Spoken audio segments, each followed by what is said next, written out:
Good morning, everyone. It's a great day so far. I'm up a little later. I went into town, got gas in my car because I was low. Got some food, including cat food. I have to remember Kitty. Although Kitty will eat just about anything that gets on the floor, which I have to watch for because sometimes he shouldn't have stuff. I've got the crock pot working. I've got ham and beans in it cooking with some bell pepper and onions and other stuff in there for flavoring. And I was cutting up the celery to put in it, and he kept meowing at me, so I gave him a piece of celery. Turned up his nose and went away. Okay, pray for me. I'm having a Dr. Pepper, cherry flavored. I don't normally drink Cokes and the like. This is a equivalent of a cheat meal. I'll have it. I'll probably pay the price. But it tastes good, but I wouldn't want to have it all the time. It's way too sweet for me. In any case, what does Jesus expect from us? Well, the simplest answer is better than we can give. But I figured, why don't we get it direct from Jesus? Because he told us what he expects. We're going to be in Matthew 5 today. His Sermon on the Mount.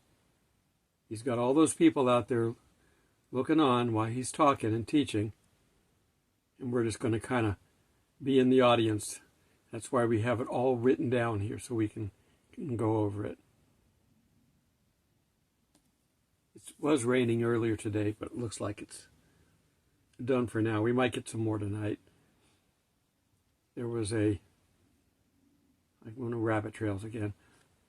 They call them a water spout, but basically it's a tornado over water in Lake Lanier, which is north of us.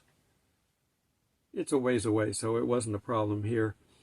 But some trees did fall down yesterday from the storm, or night before. In any case, I'm inside of four walls, so I don't care. The trailer, if it blows over, would have to take a tornado. But it would damage a house as well. And if I knew there was a tornado coming, I'd go run and hide in the bathroom, which is just a little ways next to me. And it's a brick building. It's designed to handle a tornado. Okay, getting on to this. Matthew 5:1. And seeing the multitudes, he went up into the mountain, and when he had sat down, his disciples came to him. And he opened his mouth and taught them, saying. So, Jesus basically created his own little amphitheater. He goes up on the mountainside, and I've done stage acting too. I'm not using my stage voice. My stage voice would carry. I'm using my normal talking voice that I would talk to anybody with, friends and those around me. This wouldn't work. You have to use a stage voice to broadcast out over to a crowd. And even if you've got a simple crowd, most crowds murmur. So you got to get above that. So Jesus wasn't a timid little fellow. We saw that with the money changers, and we see that with him being able to speak to 5,000, which is a good audience. 5,000 is more than my subscribers on this channel. That might be a goal. Let's try to get to 5,000 so I can have the same audience. Now, you guys that watch on a regular basis, the views that I get are in the hundreds to 200s. If I'm lucky, I was getting 300, 400, 500, but since they filtered me, I'm not getting that. And I hope that the quality is there, and that the problem of the numbers dropping is purely YouTube and not me. But pray for me if you don't like the quality. The boss is the one who dictates that. Okay, and he opened his mouth and taught them, saying, Blessed are the poor in spirit, for theirs is the kingdom of heaven.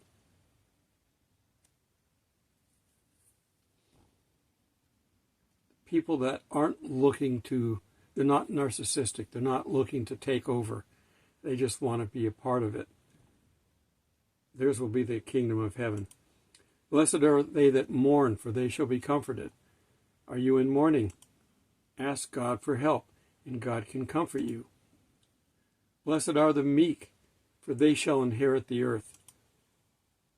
Not the fighters, not the warmongers, the meek. Doesn't mean weak. Meek and weak are not the same. They sound the same, but they're not. David couldn't build the temple because he was a man of war and fighting, and his first claim to fame was killing Goliath with a stone. His son Solomon could build the temple because he was a man of peace, asking God for wisdom. Follow their examples.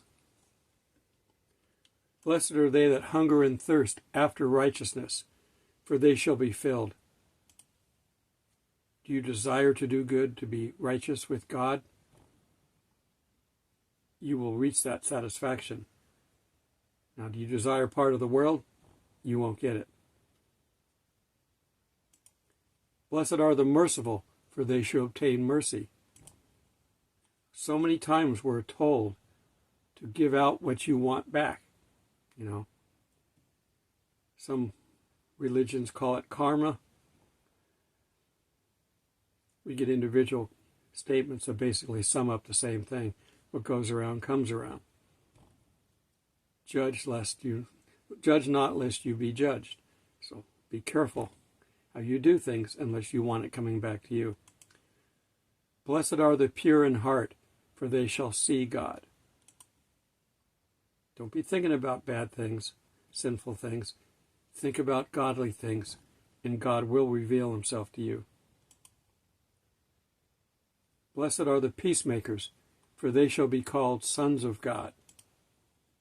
As Christians, we're sons of God, so we should be peacemakers.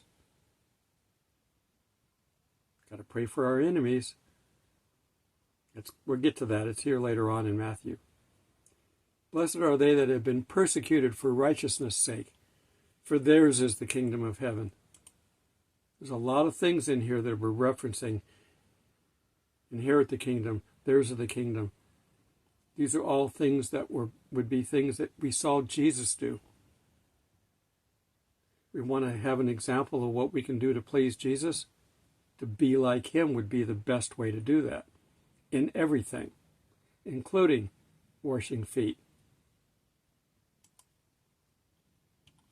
Blessed are ye when men shall reproach you and persecute you, and say all manner of evil against you, falsely, for my sake. So if you're standing up for Jesus and people criticize you, Jesus is blessing you. And 12, rejoice and be exceedingly glad, for great is your reward in heaven.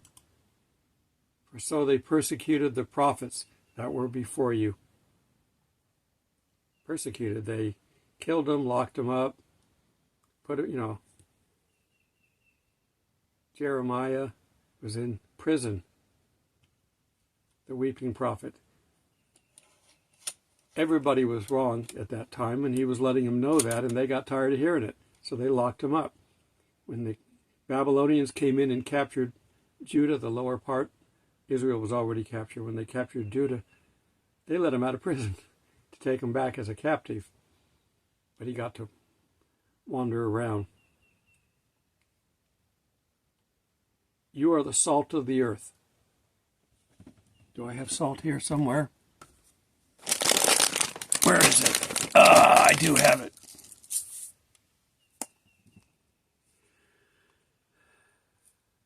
Sea salt, which is an oxymoron because everything is sea salt. If they're getting it out of the ground, it was deposited there by a sea. You can also get kosher salt. What makes it kosher? It was blessed by the priests. It's still salt. How can something from the earth be kosher or not be kosher?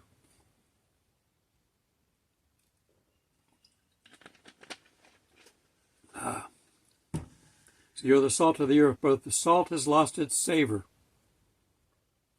wherewith shall it be salted? So if your salt doesn't have any flavor to it, it's impossible because it's a base. It's sodium. But if it's lost its flavor, what are you going to do with it? You throw it on the ground and go get more. Wherein shall it be salted? It is thenceforth good for nothing, and should be cast out and trodden under the feet of man. You throw it on the ground and walk on it. But you are the light of the world. A city set on a hill cannot be hid. When I was in the Navy, my school was on Treasure Island. You'd have to look at a map if you don't know the area. But in the San Francisco Bay, San Francisco is on the northern peninsula. To the west, Sausalito and other cities on the southern, the north part of the peninsula. Above that, you've got Corte Madera. What else is up there? But where did B.J. Honeycutt and MASH live at? He was on the northern peninsula in his character. In any case, the Birds was filmed north of there, up in Bodega Bay. I'm very familiar with the area. I lived there for a while. But in any case, while I was on Treasure Island, it's in the middle of the bay, and you could look up and see the city lights of San Francisco. Beautiful panorama. That's choice property if you could build a house on it, but you can't. It's a military base at Yorba Buena, and the part that we were on was a landfill where they came in, and it's where they had the 1903 World's Fair or something like that. Some early World's Fair. We need to go back to that. Trump got the message. We need a World's Fair to display what we're doing with the rest of the world. Neither do men light a lamp and put it under a bushel, but on a stand, and it shineth unto all that are in the house. Most of our lights are in the ceiling mounted. I have a light right up here, but if it's not, you have it on a stand so you can display the light out. Common sense things. If you have Jesus, you don't want to hide him. Even so, let your light shine before men, that they may see your good works of God. Not your works to get to heaven. Your good works because you are going to heaven, and you've got a friend in Jesus, and you're doing things for him. And glorify your Father who is in heaven. So if you're doing good works for Jesus, it's glorifying God. Think not that I come to destroy the law or the prophets. No, I came not to destroy, but to fulfill. The Old Testament spoke of Jesus. The prophets spoke of Jesus. And yet the religious leaders of the day were so misguided that they didn't recognize him. Is it a miracle that we even recognize him now? Yes.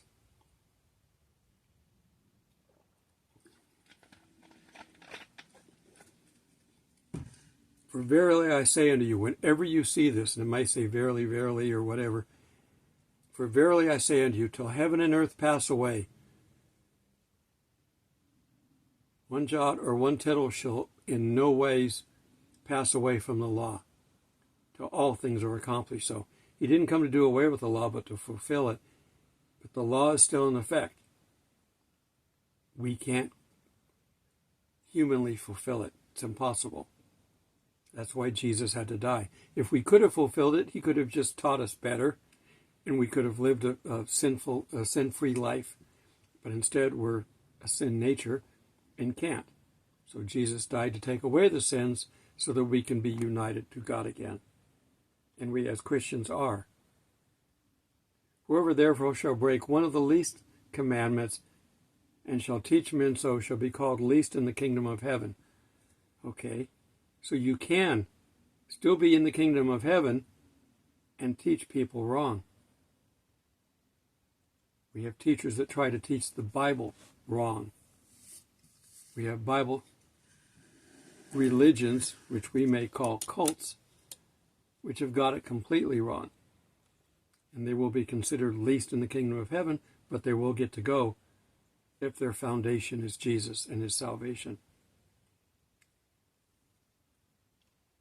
For I say unto you that except your righteousness shall exceed the righteousness of the scribes and Pharisees, you shall no ways enter into the kingdom of heaven.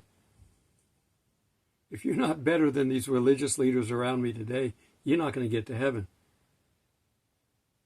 Not better than them, which means they weren't going to get to heaven, even though they were religious leaders. You've heard that it is said to them of old time, thou shalt not kill. But whoever shall kill, and whoever shall kill shall be in danger of judgment. So it's one of the 10 Commandments. Thou shalt not murder is the proper word. It's not kill, because people kill all the time in self-defense, in war, for whatever reason that could be justified. But it's thou shalt not murder, which means it's a non-justifiable murder, non-justifiable killing. But I say unto you that everyone who is angry with his brother shall be in danger of judgment. Just getting angry with someone. I'm completely guilty of that at times. And we all get angry with people. People behave badly. They treat us badly. And we react. If we take the time, back away and think about it, most people that are doing something wrong are doing it in fear or in a misguided way.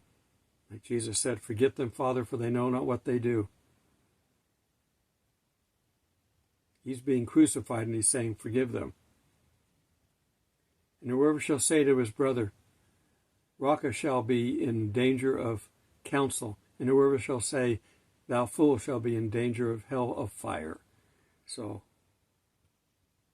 you got to be careful how you talk about even your own kind, but let alone just people in general. If therefore thou art offering thy gift at the altar, and you remember that you have something against your brother, leave your gift there before the altar and go thy way, first to be reconciled to your brother, and then come back and offer the gift. They'll hold it for you.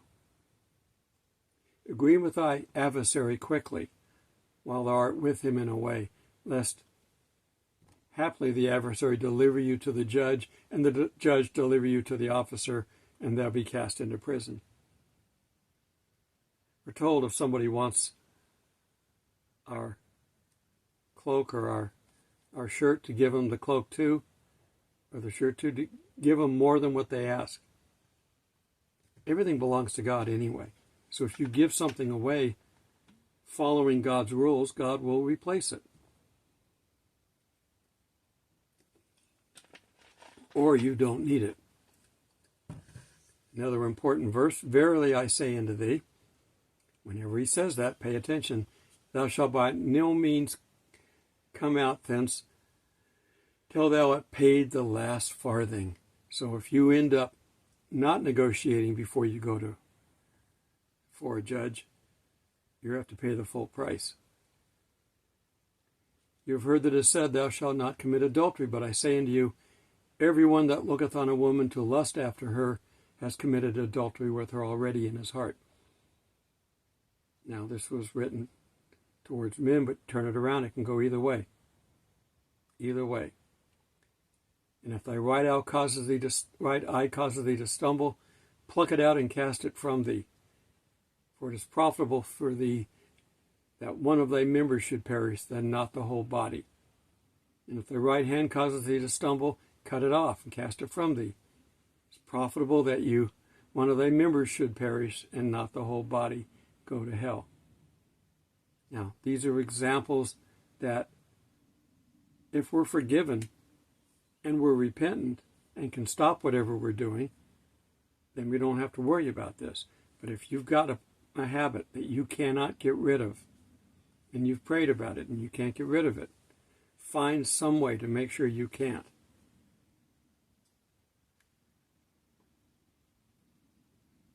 We have to do whatever we can to minimize our need to go to Jesus for forgiveness.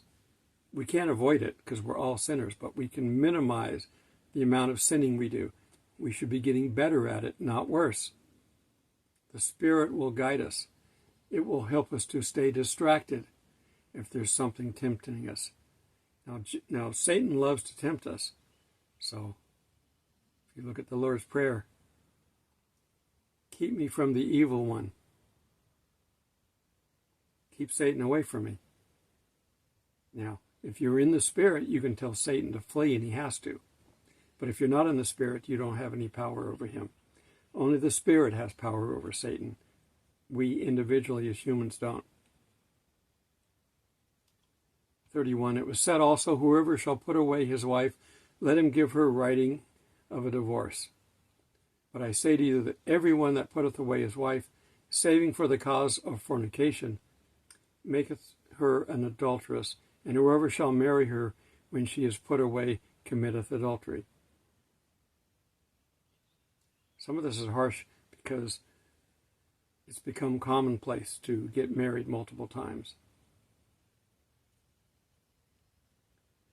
Again, you have heard that it is said to them of old time, thou shalt not forswear thyself, but thou shalt perform unto the Lord thine oaths. But I say to you, swear not at all, neither by heaven, for it is the throne of God, or by earth, for it is the footstool of his feet, nor by Jerusalem, for it is the city of the great King.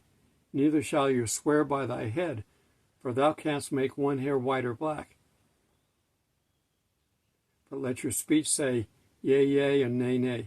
Let your yes be yes, and your no be no. And whatsoever is more than these is of the evil one. So be careful. 38. You have heard that it is said, an eye for an eye and a tooth for a tooth. Or an eye tooth. But I say unto you, resist not him that is evil, but whoever smiteth thee on the right cheek, turn to him the other also. And if a man would go to the law with thee and take away thy coat, let him have thy cloak also. That's where that's coming from. And whoever shall compel thee to go 1 mile, go with him 2. Give people more than they deserve. Jesus does it to us every day. We don't deserve any of the things that we get. But God is gracious. Give to him that asketh thee, and from him that would borrow of thee, turn now thou away. If somebody needs to borrow from you, it actually tells you don't loan money to anybody, ever, especially relatives. Give them the money, and don't expect it back. Then it's done, it's clean, the transaction's over with. If it helps them, fine. If it's not, if they keep coming back asking for more money, if you've got it, give it. If you don't give it. Don't take food out of your family's mouth, at least without asking. And if they agree that we could cut back on whatever your extravagances are to help a family member, you could do that. But be careful and don't loan money, because it makes them indebted to you, and then they resent it. You have heard that it said, thou shalt love thy neighbor and hate thine enemy. But I say to you, love your enemies and pray for them that persecute you, that you may be sons of your Father who is in heaven. For he makes the sun to rise on the evil and the good. In this world, there are all kinds of people, and you don't really know people's motivation. Why are they the way they are? It's best to leave that judgment to God and just be nice to everybody. And if they're not nice to you, you don't have to hang out with them. Forgive them, pray for them, and move on. And he sendeth rain on the just and the unjust. For if you love them that love you, what reward have you? Do not even the publicans do the same? The politicians and the other evil people, they all love their own kind. And if you salute your brethren only, what do you more than others? Do not even the Gentiles do the same? Ye therefore shall be perfect, as your heavenly Father is perfect. So there's Jesus telling us what he expects from us. Matthew 5, he was teaching everybody in his day, but it's still good, perfect today. Time hasn't changed it. You want to know what Jesus expects? Listen to him. He's telling us what he wants. Now, you can't do it, so don't try. Ask God to help you do it, and do it together. That's the only way you can do it, through Jesus, using his Spirit. But you can't do it on your own. You can start it, you can try it, and you will burn out, because you don't have the power and the resource in you to know how to do things on your own in the way the world is set up. God knows the entire timeline for everything that's moving in this universe.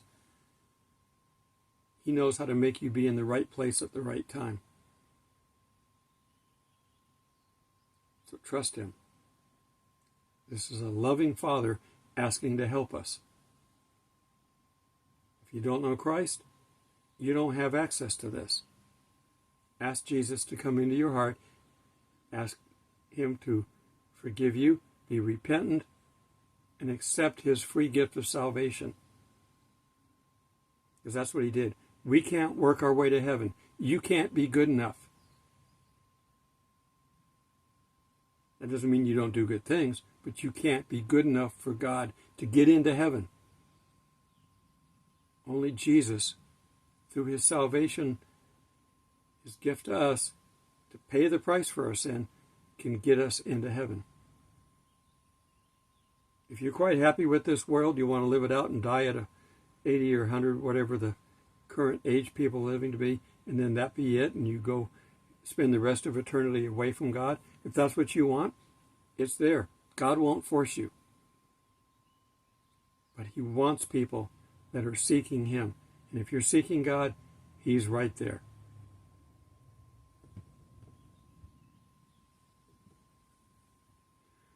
It stopped raining. People might be coming into the park.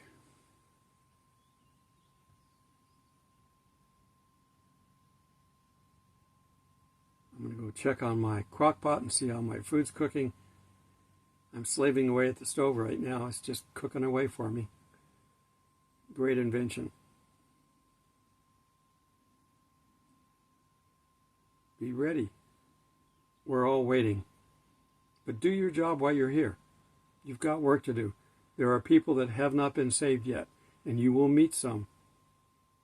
Every day you have the potential of leading someone or helping to lead someone to Christ. The Spirit does the work, and God will bring them to you as you're ready. Tell God you're ready when you are, and take the only thing you can take to heaven. Other souls. Till we meet in the sky. God bless.